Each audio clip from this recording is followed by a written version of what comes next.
உங்களுக்கு slow motion எப்படி போடுறதுன்னு தெரியலையா?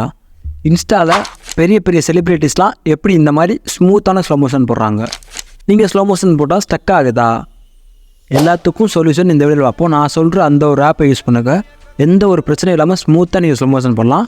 அதுக்கு நீங்கள் என்ன பண்ணணும்னா இந்த வீடியோ ஃபுல்லாக பாருங்கள். அப்புறம் இந்த மாதிரி வீடியோ எடிட்டிங், ஃபிலிம் மேக்கிங் சம்மந்தப்பட்ட வீடியோஸ்லாம் போடுறதுக்காக போடுவேன். நம்ம சேனலை சப்போர்ட் பண்ணி வச்சுக்கோங்க, உங்களுக்கு கண்டிப்பாக யூஸ்ஃபுல்லாக இருக்கும்.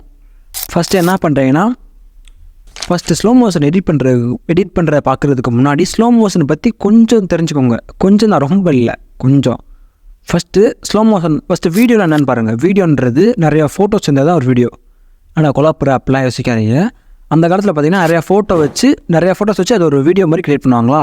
இப்போ அப்படி கிடையாது, அதே டிஜிட்டலைஸ் ஆகிடுச்சு. இப்போ என்னென்னா எஃபிஎஸ்ன்னு சொல்லுவாங்க, ஃப்ரேம் பர் செகண்ட். இப்போ ஒரு ஃப்ரேமுக்கு நீங்கள் 30 எஃப்பிஎஸ்ன்னு இருக்கும். 30 எஃப்பிஎஸ் வச்சிங்கன்னா ஒரு செகண்ட் 30 ஃபோட்டோஸ் இருக்கும். அது அந்த 30 ஃபோட்டோஸ் நம்மளுக்கு வீடியோவாக மாறிடும். புரியுதா? இதே மாதிரி 60 இருக்குது, 128 இருக்குது, 120 இவ்வளோ ஃப்ரேம் ரேட்லாம் இருக்குது. உங்கள் மொபைலில் என்ன ஃப்ரேம் ரேட் இருக்கோ அதை நீங்கள் வச்சுக்கோங்க. இப்போ ஏன் அந்த ஃப்ரேம் ரேட் பற்றி நான் சொன்னேன்னா, ஃப்ரேம் ரேட்டுக்கும் ஸ்லோ மோஷன் என்ன சம்மந்தம் கேட்டிங்கன்னா, ஒரு முக்கியமான சம்மந்தம் இருக்குது, மெயினான சம்மந்தம் இருக்குது. என்னென்னா, நீங்கள் எவ்வளோக்கு எவ்வளோ அதிக ஃப்ரேம் ரேட்டில் வச்சு ஷூட் பண்ணுறீங்களோ அவ்வளோக்கு எவ்வளோ உங்கள் வீடியோ லேக் ஆகாமல் ஸ்மூத்தாக இருக்கும். ஸ்லோ மோஷன் ஷாட் ஒன்று எடுக்க போகிறீங்கனாலே உங்கள் இதில் அதிகமாக எவ்வளோ எஃப்பிஎஸ் இருக்கோ அதை வச்சுக்கோங்க. அதை வச்சு ஸ்லோமோ எடுத்திங்கன்னா ஸ்லோமோ ஸ்டக்காக லேக் ஆகாது. ஒரு மாதிரி லேக் ஆகும், அது லேக் இருக்காது. ஸ்லோ மோஷன் ஸ்மூத்தாக இருக்கும்.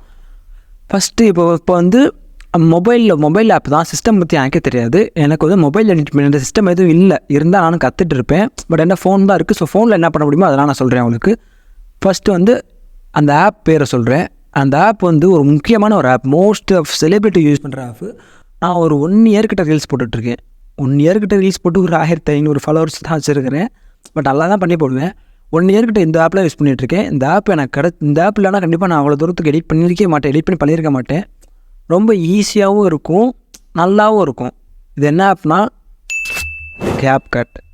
இந்த ஆப் தான் ஃப்ரெண்ட்ஸ். அவ்வளோ சூப்பராக இருக்கும். எல்லாமே நீங்கள் கண்டிப்பாக ஒரு வீடியோ எடிட் பண்ணி பழகணும்னு நினச்சிங்கன்னா, மொபைலில் பழகணும்னு நினச்சிங்கன்னா கண்டிப்பாக இதை விட ஒரு பெஸ்ட் ஆப் எனக்கு தெரிஞ்சு கிடையாது. நான் யூஸ் பண்ணுறேன் CapCut தான். இதோட மோட் ஆப்பிக்கை நீங்கள் ஏற்றி வச்சுக்கோங்க. இது ப்ளே ஸ்டோரில் இருக்காது. ஸோ லிங்க் நீங்கள் கமெண்ட் பண்ணுங்கள், நான் உங்களுக்கு லிங்க் தரேன். ஃபஸ்ட் எப்படி எடிட் பண்ணுன்னு பார்ப்போம். ஃபஸ்ட்டு நீங்கள் எடுத்த ஃபுட்டேஜை இம்போர்ட் பண்ணிக்கோங்க. என்ன சொன்னேன், உங்கள் மொபைல்லையோ உங்கள் கேமராலையோ எவ்வளோ ஹையாக ஃப்ரேம் ரேட் இருக்கோ அதை வச்சுக்கோங்க. அதை வச்சு நல்லா ஷூட் பண்ணிட்டு உங்கள் வீடியோ CapCutல இம்போர்ட் பண்ணிக்கோங்க. நான் சும்மா ரீல்ஸ் பண்ணதை எடுத்து வச்சுருக்கிறேன், அதை ஸ்லோமோ போட்டு காட்டுறேன். ஃபஸ்ட்டு நீங்கள் எந்த பாட்டை ஸ்லோமோ போடணுமோ அந்த பாட்டை மட்டும் கட் பண்ணிக்கோங்க. அதுக்கு முன்னாடியும் பின்னாடியும் கட் பண்ணி வச்சுட்டு அந்த ஸ்லோமோ போட போகிற பாட்டை மட்டும் தனியாக இருக்கணும். அது மட்டும் தனியாக இருக்கணும். அதை கிளிக் பண்ணுங்கள். அதை கிளிக் பண்ணிவிட்டு கீழே பார்த்தீங்கன்னா நிறைய ஆப்ஷன் இருக்கும். நீங்கள் குழம்பாதீங்க. ஸ்பீடுன்னு ஒன்று இருக்கும், ஸ்டார்டிங்கில் 2வதுலேயே இருக்கும். ஸ்பீடை கிளிக் பண்ணிட்டு அதில் நார்மல் ஒன்று இருக்கும், 2 இருக்கும். நீங்கள் நார்மல் கிளிக் பண்ணுங்கள். நார்மல் கிளிக் பண்ணிவிட்டு அதில் பார்த்தீங்கன்னா ஸ்பீடு பார்த்தீங்கன்னா ஸ்பீடு ஃபாஸ்ட்டாக வச்சுக்கலாம், ஸ்லோமோ வச்சுக்கலாம். அது 0.12 வைங்க. ஸ்லோ மோஷன் உங்களுக்கு நல்லா இருக்கணும். 0.12 வைங்க. 0.2 நீங்கள் வச்சு பாருங்கள், உங்களுக்கு எது ஓகேவோ அதில் வச்சுக்கோ. 1-2 மட்டும் வைங்க. மிச்சப்படி 3 அது போனால் கொஞ்சம் ஸ்லோ மோஷன் லேக் ஆகிற மாதிரி நல்லா இருக்காது, ஸ்லோ மோஷன் மாதிரி இருக்காது. ஸோ இதுதான் கரெக்டாக இருக்கும். இதை வச்சுட்டு அப்படியே இதான் அதுக்கப்புறம் தான் சொல்கிறது தான் முக்கியமானது. கீழே பார்த்தீங்கன்னா ஒரு ஆப்ஷன் இருக்கும், அதை கிளிக் பண்ணி பெட்டர் குவாலிட்டின்னு ஒன்று இருக்கும். பெட்டர் குவாலிட்டி ஃபாஸ்டர்னு ஒன்று, அதை வச்சிங்கன்னா கூடிய லேக் ஆகும், ஃபாஸ்ட்டாக வந்துடும். நீங்கள் பெட்டர் குவாலிட்டி கொடுத்தீங்கன்னா தான் உங்கள் வீடியோ ஸ்மூத்தாக இருக்கும். நோட் பண்ணிக்கோங்க. அப்புறம் வரல அப்படி எப்படின்னு கமெண்ட்டில் போடாங்க.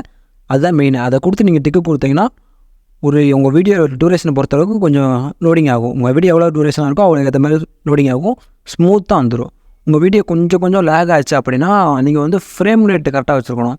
சப்போஸ் ஃப்ரேம் ரேட் ஐயா இருந்து கொஞ்சம் லேக் ஆகும். அது காரணம் நீங்கள் கேமரா கொஞ்சம் சேக் பண்ணியிருப்பீங்க. அந்த மாதிரி சில காரணம்ஸ் இருக்குது. ஆனால் மேக்ஸிமம் ஸ்மூத்தாக வரும். எனக்கு தெரிஞ்ச வரைக்கும் என் ஃப்ரெண்ட்ஸு நான் பார்த்த வரைக்கும் most of the celebrities use பண்ணுற ஒரு ஆப்பு. நிறைய பேருக்கு சொல்லாத நிறைய பேருக்கு இந்த மாதிரி ஒரு இதுக்கு நிறைய பேர் தெரில. இன்ஸ்டாட் அது இதுன்னு பண்ணிட்டு இருக்காங்க. இதில் நீங்கள் பண்ணுங்கள், பெஸ்ட்டாக இருக்கும். நான் எனக்கு எந்தெந்த ஸ்லோமோ போடணுமோ அதெல்லாம் கட் பண்ணி வச்சுட்டு ஸ்லோமோ போட்டேன், பார்த்துக்கோங்க. இந்த மாதிரி தான் உங்களுக்கு வீடியோ வரும்.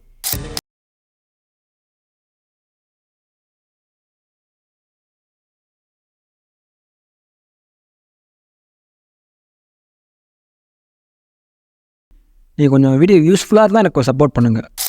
வீடியோ பிடிச்சா லைக் பண்ணுங்கள். மறக்காமல் நம்ம சேனலை சப்ஸ்கிரைப் பண்ணிக்கோங்க. தேங்க்யூ.